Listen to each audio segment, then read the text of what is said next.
আমাদের আজকের গল্প হল সিংহ ও ছোট ইঁদুর।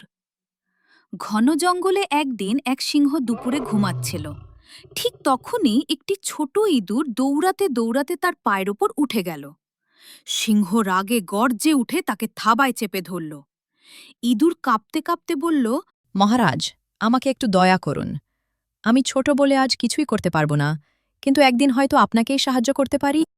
সিংহ হেসে বলল, তুই আমাকে সাহায্য করবি? যাই হোক, তুই তো অনেক ছোট।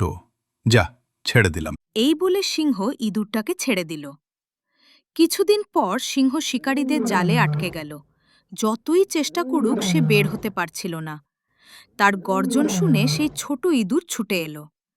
ইঁদুর তার ছোট দাঁত দিয়ে জালের দড়িগুলো কাটতে কাটতে কিছুক্ষণের মধ্যেই সিংহকে মুক্ত করে দিল।